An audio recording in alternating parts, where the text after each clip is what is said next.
Hello दोस्तों, आज के नोट्स में हम पढ़ेंगे व्यंजन की परिभाषा और व्यंजन के भेद। व्यंजन की परिभाषा जो ध्वनि या स्वरों की सहायता से बोली जाती हैं उन्हें व्यंजन कहते हैं और हिंदी वर्णमाला में 33 व्यंजन हैं। व्यंजनों का उच्चारण करते समय आप सब अनुभव करते हैं कि प्रत्येक व्यंजन के उच्चारण में अ की ध्वनि उपस्थित रहती है और अ के बिना किसी भी व्यंजन का उच्चारण असंभव हो जाता है। व्यंजन क, ख, ग, घ, अंग, च, छ, ज, झ, य, ट, ठ, ड, ढ, ण, त, थ, द, ध, न, प, फ, ब, भ, म, य, र, ल, व, श, स, ह, क्ष, त्र, ज्ञ। और उच्चारण, जिस समय हम उच्चारण करते हैं तब हम अनुभव करते हैं कि हवा मुख में स्थित किसी भी अंग से अवश्य टकराती है। इसलिए मुंह के अंदर उच्चारण स्थान के अनुसार इसके 3 भेद हैं: स्पर्श व्यंजन, अंतस्थ व्यंजन और ऊष्म व्यंजन। जैसे कि आप सभी को समझाने के तात्पर्य से एक चित्र प्रस्तुत किया गया है जिसकी उच्चारण की विविधता के आधार पर व्यंजन के प्रकार स्पर्श व्यंजन, अंतस्थ व्यंजन और ऊष्म व्यंजन, इन्हें प्रकार और भेद दोनों बोल सकते हैं। स्पर्श व्यंजन, स्पर्श का अर्थ छूना होता है और जिन व्यंजनों का उच्चारण करते समय जीभ, जो हमारी जीभ होती है, वो हमारे मुख के किसी भी भाग जैसे कंठ, तालु, मूर्धा, दांत आदि को स्पर्श करती है और उन वर्ण को स्पर्श करती है तो उसे वह कहलाती है व्यंजन, स्पर्श व्यंजन कहलाती है। और इन्हें 5 वर्गों में बांटा गया है और हर वर्ग में 5-5 वर्ण होते हैं और प्रत्येक वर्ग का नाम पहले वर्ग के अनुसार रखा जाता है।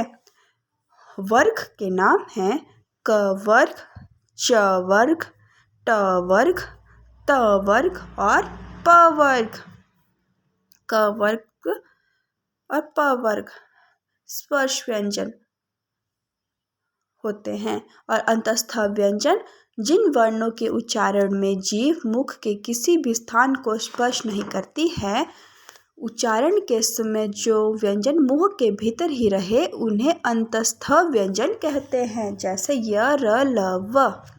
अंतस्थ व्यंजन जिन वर्णों के उच्चारण में जीभ, जो हमारी जीभ होती है, वो किसी भी स्थान को स्पर्श नहीं करती है, उन्हें हम अंतस्थ व्यंजन कहते हैं। और ऊष्म व्यंजन वे होते हैं जिन वर्णों के उच्चारण के समय हवा मुख के विभिन्न भागों से टकराए और सांस में गर्मी पैदा कर दे, उन्हें उसे ऊष्म व्यंजन कहते हैं, जैसे श, स, ह आदि। ऊष्म व्यंजन, ये व्यंजन ऊष्म व्यंजन कहलाते हैं। और ऊष्म व्यंजन में वर्ण, ध्वनि, उच्चारण स्थान और वर्ण। कंठ्य गले से क, ख, ग, घ ये वर्ण होते हैं, ये हमारे कंठ से निकलते हैं। तालव्य कठोर तालु से च, छ, ज, झ, य, श ये वर्ण हमारे कठोर तालु से निकलते हैं। मूर्धन्य कठोर तालु के अगले भाग से ट, ठ, ड, ढ, ण ये वर्ण हमारे कठोर तालु के अगले भाग से निकलते हैं। दंतय दांतों से त, थ, द, ध, न। वर्तस्य दांतों के मूल से स, ज, र, ल।